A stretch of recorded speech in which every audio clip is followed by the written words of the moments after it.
وتخصیص اليوم بالاضافه دا دفع د اعتراض دا اعتراض دا ده الله تعالی خود ټولي شیزونو مالک ته دلته اضافت د مالکیت یوم تولی وکو الله د جزا د ورځې مالک دی دی وی اضافت د مالک یوم الدین ته د دوه وجو نشوي یوه وجه دا ده چې دې کې اشاره ده تعظیم د یوم الدین ته اما لتعظیمه یا د تعظیم د یوم الدین د وجنا او دویم او لتفرده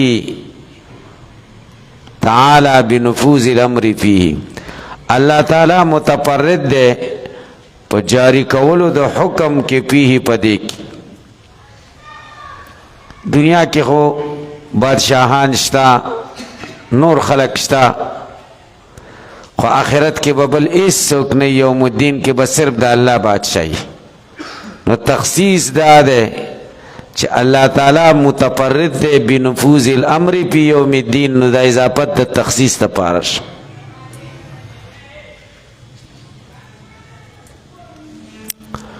و اجراء هذه الاوصاف علی الله تعالی اوس یو خبره کوي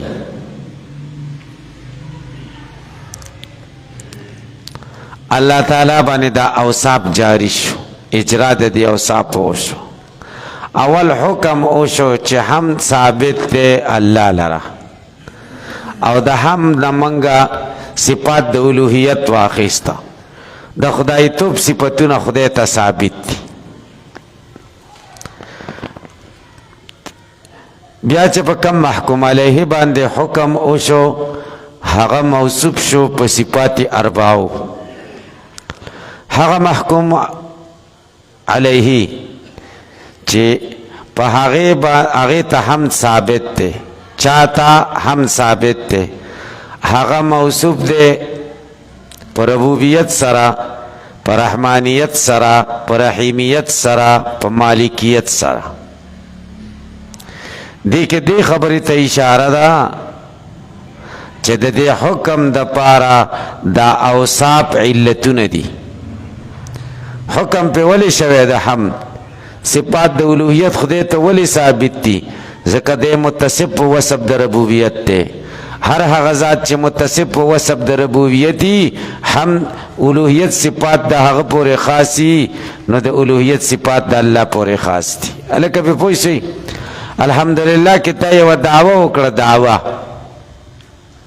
او گویا کې دا صفاتونه د هغې دعوې دپاره مستقل دلیلونه شو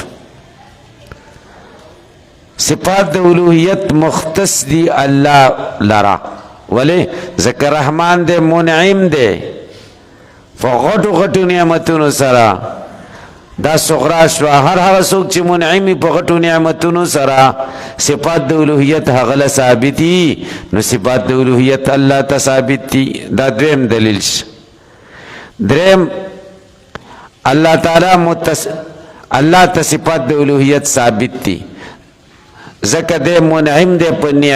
نعمو حقیره سره او هر هغه څوک چې منعم په نعم حقیره سره هغه مستحق د حمد نو الله مستحق د حمد الله مستحق د حمد ځکه مالک یوم الدین مالک د ورځې د جزا دی هر هغه ذات چې متفرد په مالکیت د ورځې د جزا وي هغه مستحق د حمد نو الله مستحق د حمد یو خدا وجه شو نو دا مرتبط شو د مخکې حکم سره یاد ده د مفهوم مخالف په طریقې سره دا خبره ثابته شوه چې دا صفتونه چا کې وي نو هغه به د الوهیت مستحق وي حقدار د الوهیت وي نو د مفهوم مخالف په طریقې ته دا ثابته شوه چې دغه صفتونه چا کې نه وي هغه د حمد مستحق هم نه دی نو معبودیت د عبادت استحقاق خلالو خبره ده، د عبادت مستحق نه دی. نبی ابدا مرتبط شي د ایاک نعبد و ایاک نستعین راتلون کی حکم سره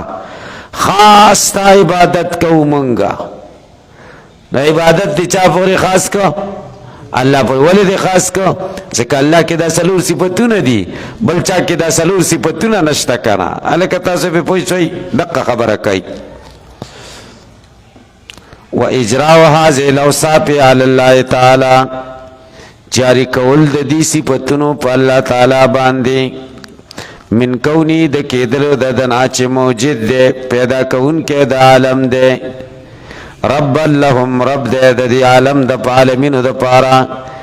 دا صفت د رب العالمین نه معلومیږي. منعمن علیهم نعمت کون کې دے پدی باندې، بن نعم کلها پټول نعمتونو، ظاهرها و باطنها، دا د رحمان نه معلومیږي. عاجلها و آجلها، عاجلها دا د رحمان نه معلومیږي، آجلها رستی نعمتونه دا دغه معلومیږي د رحیم نه. مالک لامورهم یوم الثواب والعقاب، مالک دې د کارونو د دې د ثواب او د عقاب په ورځ باندې، دا مالک یوم الدین نه معلومیږي. نو اجرا د دې اوصاف د څه دپاره شوې ده؟ للدلالت. و اجرا هذه الاوصاف مبتدا ده، للدلالت خبر ده. اجرا د دې اوصاف څه دپاره شوې؟ للدلالت دی د پاره چې دلالت کی علا پدی خبره، انه چې دا الله الحقیق بالحمد، حقدار د حمد، لا هذا اسوک نشتا احق به منه چې حقداری په هم سره منه ددنا، بل لا يستحقه على الحقيقة سواه، بلکہ مستحق دا ہم نہ دے پا حقیقت کی ما سوا ددنا ایسوک. دارا کم زیرہ معلوم ہو فإن ترتب الحکم، ترتب دا حکم پا وصف، یشعر اگاہی ورکی بعلیتی پا علیت دے وصف لہو دے حکم لرا. اکرم زیدن العالمہ، دا زید عزتو کا حقا چه عالم دے. دلتا ترتب دا حکم وشو چه اکرام دے پا وصف باندے چه علم دے، دا مشعر دے پا دی چه دا دی حکم دا پر علت علم دے. اکرام زکو که چه علم پاکی دے.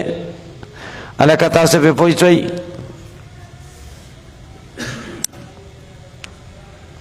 دا خو یو طریقہ شوا مرتبط شا مخ کی سرا، مخ کی حکم دا پر علت شو. ولیل اشعاری او دید پارا چاگاہی ورکی من طریق المفہوم دا طریقی دا مفہومنا علا پدے خبرہ ان من لم یتصب بتلک الصفات، اگر سوک چھ متصب دی صفات نوی لا یستأہلو دے اہل ندے لئن یحمد چھ دے حم بیان شی، فضلن عن ان یعبدا دا خلویا خبرہ دا لری خبرہ دا چھ دے عبادت تیوشی،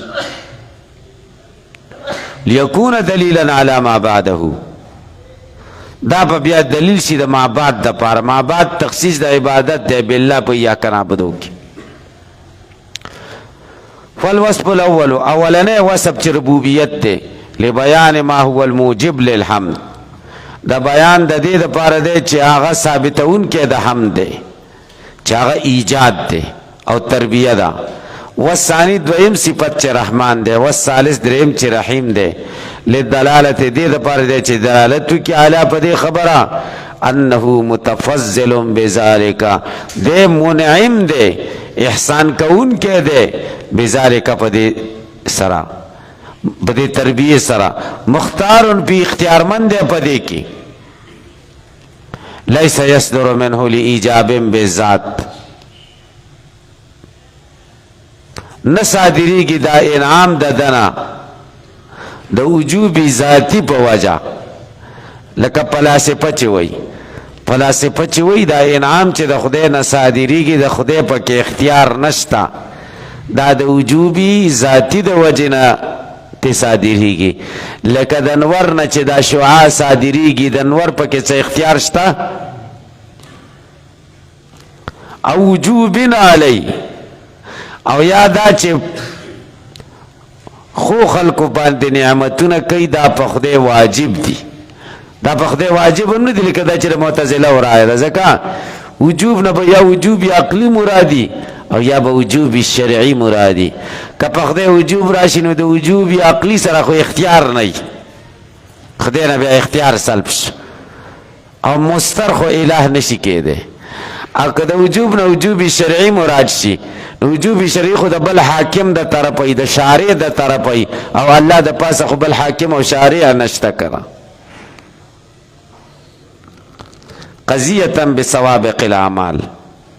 د دې لپاره چې دا تقاضا او غوښتنه شي د مخکې اعمالو سره مخکې نیک اعمال وکي د هغې د وجې نه انعامات خدای را شروع کي نو دا انعامات په خدای واجب دي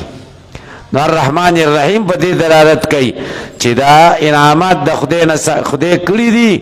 په دې کې خدای مختار دی نه د وجوب ذاتی د وجې نه د خدای نه بغیر د اختیار نه صادر شوي او نه په خدای واجب دي بلکې اختیارمند دی پکې حتی یستحق به الحمد تر دې چې دې مستحق شي په دې باندې حمد چې ایجاب راشي یا وجوب راشي والرابع څلورم صفت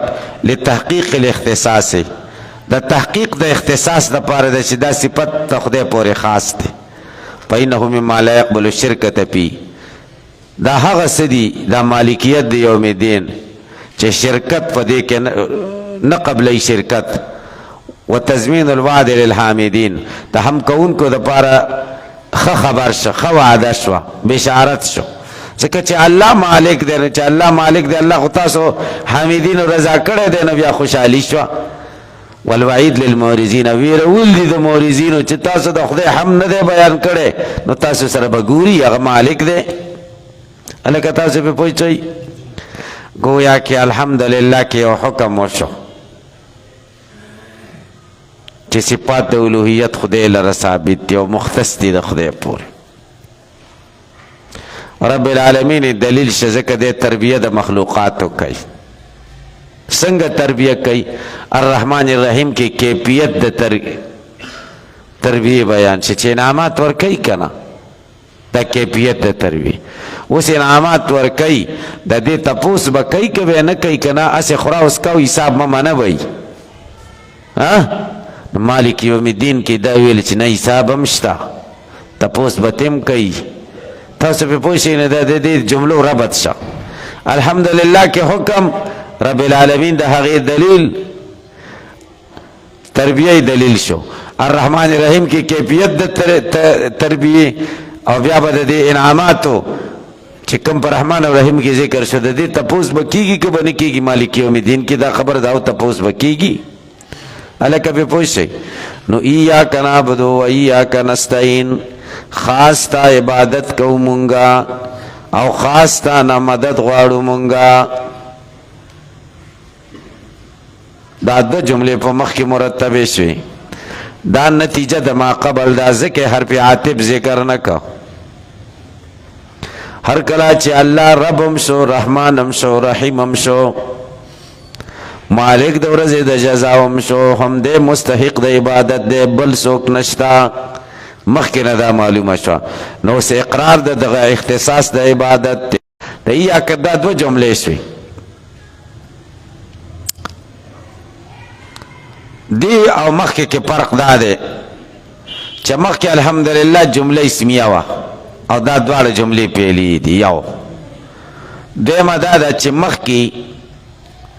خبریه و لفظا او انشائیه و معنا او دا دواړه جملې چې کومې دي دا خبریه محضه دي او وروسته چې کومه جمله راځي اهدنا الصراط المستقیم تر اخره پورې ټوله یوه جمله ده هغه انشائیه محضه ده گویا کی صورت فاتحه مشتمل ده په داسې جملې باندې چې هغه انشائیه لفظا خبریه لفظا انشائیه مانند ده او په داسې جملو دو باندې مشتمل ده چې هغه خبریه محضې دي او په داسې جملو مشتمل ده چې هغه انشائیه محضه ده تاسو پې پوه شئ دویم دلته اختصاص د عبادت او د استعانت د الله پورې دی نو گویا کې د ټول قرآن کریم خلاصه سورت فاتحه ده او د سورۃ فاتحه خلاصه ایاک نعبد و ایاک نستعین ده. ایاک نستعین خاص تانه مدد غواړو، د بل چانه نه غواړو، ځکه قرآن کریم پرد د شرک نازل شوی، اثبات د توحید دعوه او موضوع دا ده. او الته به د خدای نه خلکو مددونه غوښتل او د غیر الله نه به غوښتل. د قرآن کریم ټول نچوړ او خلاصه دا ده چې د الله نه به مدد غواړي، د بل چا نه به نه غواړي. او بیا د ایاک نستعین خلاصه په با کې د بسم الله الرحمن الرحیم بعد استعانت لپاره ده. تاسو په پوه شئ. نو ټول قرآن کریم خلاصه چرته راغله؟ په با کې. اشاعر و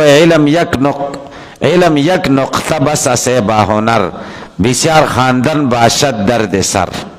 علم یو نقطه بس ده، یو ټکی چې تاسو ته ورسئ. ای عقل منده و ډیر ویل خو به دې سر خو کې اسی سر څه خو کې یو با کې ټول کمالات ټول توحید په با کې پروت دی. تاسو په پوه شئ کې په پوه نه شئ. ثم انه لما ذکر الحقیقه بالحمد، علامه بیضاوی د ثم انه لما ذکرنا تر هغه ځای پورې و ایا ضمیر منفصل پورې د التفات درې پیدې ذکر کوي. دلته التفات وشو، مخکې خبره په غایب صيغو کې روانه او په غایب لفظونو کې. حمد الله لره ده، هغه چې رب د مخلوقات ده، هغه چې رحمان ده، هغه چې رحیم ده، هغه چې مالک د ورځې د جزا ده. دا ټول غایب الفاظو एकदम د غایب نه راوړي ده. ایاک نعبد و ایاک نستعین، خاص ته عبادت کوو مونږه او خاص ته نه مدد غواړو مونږه. دې ته التفات وایي. نو التفات من الغیبت الى الخطاب. علامه بیضاوی درې نکتې بیانوي د دې التفات. یوه نکته مصححه د خطاب د علماء د ظاهري علماء د مزاج مطابق ثم انه نه تر هغه ځای پورې بنا اول الکلام علی ما هو مبادی حال العارف پورې. د هغه ځای نه دویمه نکته مصححه د خطاب د صوفیو په نسبت باندې. دلته التفات د غایب نه خطاب ته ولې وشو؟ صوفیه دې کې څه وایي؟ نو بنا اول الکلام نه واخله تر هغه ځای پورې ومن عادت العرب التفنن فی الکلام پورې به د صوفیو مسلک دی کې ذکر کی. د صوفیو د مشرب مطابق به خبرې کی، د هغوی د مزاج. دریم ومن عادت العرب د دې ځای نه به نکته مصححه د خطاب د علم بلاغت د علماو د مزاج مطابق وکي. تاسو په پوه شئ. دلته التفات شو د غایب نه خطاب ته، علم بلاغت عالمان دې کې څه وایي؟ د هغې د مزاج مطابق خبره به وشي. لکه په پوه شئ. اول خبره د علم ظاهر د علماو پنیز دلته څه فایده ده په دې دغه کې التفات کې؟ نه دی وایي ثم انه لما ذکر الحقیقه بالحمد، بیا چې هر کله د ذکر که حقیق بالحمد ووصف بصفات عظام او موصفی که په لوی لوی صفتونو چې څلور صفتونه دي. تمیز بیا عن سایر الذوات، جدا شو په دې صفتونو د نورو ذواتونه. تاسو په پوه شئ. وتعلق العلم بمعلوم معین، او علم متعلق سے دی او معلوم پوری چی معین دے چی دا صفات پکی دی اغا معین دے چی ذات دباری دے. نو اس خوتی بذالک خطاب ورته وکړی شو په دې سره. نو ایاک نعبد و ایاک نستعین خلاصه دا ده. ای یا من هذا شانو، ای هغه ذاته چې دا شان دی متصف دی په دې صفاتو. نخصک بالعبادت والاستعانت، مونږه خاص کو تا پوری عبادت و استعانت. عبادت و استعانت تا پوری خاص کو. بالعبادت والاستعانت کې دا باب مقصور داخله ده. ګوره په مقصور علی نه ده داخله. ښه داسې به نه وایي چې تا خاص کو په عبادت پورې او استعانت پورې. الله د عبادت او استعانت پورې نه دی خاص، عبادت او استعانت د الله پورې خاص دي. نخصک بالعبادت، لکه تاسو مختصر معنی کې خصصت فلانا بالذکر، دلته مقه شان دی نخصک بالعبادت والاستعانت عبادت او استعانت تا پوری خاص کو عبادت او استعانت د خدای پوری خاص دی الله تعالی د عبادت او استعانت پوری نه دی خاص هلکه په پوه شئ تاسو په پوه شئ نو په مقصور داخله ده لیکون عدل دا خطاب ځکه وکړه چې ښه دلالت په اختصاص وکړي ځکه په خطاب کې اختصاص زیات دي که نه تعین پکې زیات دي بل والترقی من البرهان الى العیان ترقی وشي د دلیل نه الى العیان مشاهدې ته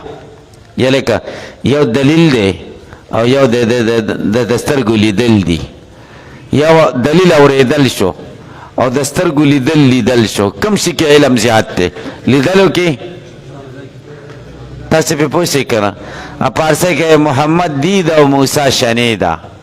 او شنیده کی بود مانند دیده لکه په پوه شئ وای محمد الله ولیده په معراج کې او موسی علیه السلام خبرې واورېدې لیدلی خو یې نه و که نه وای شنیده کی بود مانند دیده لیدل کله دي اورېدل کله لیدلو ته رسي هلکه پې پوه شوې د اورېدو خبره ده بل وایي چې شمدید د لیدو خبره ده نو کوم یوه ښه شوه نو ګورئ ترقي وشوه د برهان د اورېدو نه د دلیل نه الى العیان لیدلو ته والانتقال انتقال شو من الغیبة الى الشهود د غیبوبت نه حضور ته حاضرېدلو ته مخامختیا ته فکأن المعلوم صار عیانا گویا کې معلوم چې کوم شی معلوم و هغه تا ته عیان ښکاره شو والمعقول چې کوم شی متصور و په صفاتو سره مشاهد هغه تا ته په سترګو ښکاره شو مشاهده شو والغیبة حضور غایب درته حاضر شو ویاک نعبد ویاک نستعین کې دا ترقي وشو هلکه پې پوه شئ که پې پوه نه شئ اوس د صوفیو په نیز باندې ښه دې چې انتقال د غایب نه خطاب ته وشو صوفیای کرام دې کې څه وایي صوفیای کرام وایي د تصوف کې چې شروع کوي هغه ته سالک وایي لږ چې پکې ترقي وکړي نو هغې ته بیا عارف وایي څه ورته وایي عارف نو وایي د عارف دوه مرحلې دي یوه مبدا ده او یوه منتها ده مبدا ذکر او فکر ده ذکر او فکر ذکر خدای یادول او فکر د خدای په صفتونو کې سوچ کول بس دا شغل دی ذکر او فکر تاسو په پوه شئ بیا چې انتها ته ورسیږي بیا ذکر او فکر ته ضرورت نشته بیا مشاهده شي تاسو په پوه شئ بیا ډایرکټ د الله سره خبرې شي نو دې ذکر او فکر ته مراقبه وایي نو ګورئ الحمدلله رب العالمین الرحمن الرحیم مالک یوم الدین دا ذکر او فکر شو او ایاک نعبد و ایاک نستعین دا وصول الله شو تا څه شو وصول الله لکه په پوه شئ که په پوه نه شئ ګوره بنا وللکلام بنای کا اول کلام علی ما پاغسه هو مبادی و حال العارف چې هغه مبدا د حال د عارف دا چې ذکر او فکر دی او تامل دی په اسماو کې والنظر دی پیالای په نعمتونو د الله کې چې رحمان او رحیم دی او استدلال دی بثنایی په ثنایو د الله تعالی علی عظیم شانی په لوی شان ده و باهر سلطانی او په عظیم بادشاہ ده ثم قفا بما هو منتهى امری بے ورپسې کاغه څه چې انتهایی شان د عارف دی وهو غدا د یخوز لجة الوصول چې دی ورننوځي په هغې چپې د اصول کې ویسیر من اهل المشاهدت د اهل د مشاهدې نشي فیراه الله ګوري عیانا ښکاره الله ګوري ښکاره ویناجیه او خبر ور سره کوي شفاها مشافهه مخامخ خبر ور سره کوي مخامخ تاسو په پوه شئ مخامخ خبري موسی علیه السلام په وخت کې بزرګ چې قصه مې اورېدلې ده که چې هغه بس جامې نه وي اچولې او ولاړو موسی علیه السلام خدای لته موسی علیه السلام په سلام واچو هغه جواب ورنک چې موسی علیه السلام لاړ خدای ته شکوه وکړه چې ربه پلان کې ستا بنده داسې و زه پرې رالم سلام جواب یې رانک الله ورته هغه خفه دی وایي ولې خفه دی وایي هغه ما نه مطالبه کوي او زه مطالبه نه منم وایي څه وایي چې خدایا ما بدن دومره غوټ کړ چې ټول دوزخ په ما ډک شي بس دوزخ په ما ډک ما ور واچوه نور خلک د دوزخ نه بچ کړه دا مطالبه څنګه ومنم ما دوزخ سره وعده کړې ده چې لأملأن من الجنة والناس اجمعین بیا داسې خبرې د خدای سره کوي دا مشاهده ده تاسو پرې پوه شئ تاسو موږ خو نه یو خبر کړه خو چې څوک خبر دي د هغوی خبره باید ومنو که نه تاسو پرې پوه شئ بعضې خبرې داسې دي چې هغه زموږ ستاسو فهم ورته نه رسېږي موږ یې نه منو خو باید چې ویې منو تاسو پرې پوه شئ باید چې ویې منو تاسو پرې پوه شئ که پرې پوه نه شئ اللهم اجعلنا من الواصلین الی العین خدای منګه وګرځې د هغې خلکو نه چې وصول شوی ذات د باري ته دون السامعین للاثر د هغې خلکو نه مه ګرځئ چې صرف خبرې اترې اورو او نور څه وینو راوینو نه تاسو پرې پوه شئ بس دی درود شریف اللهم صل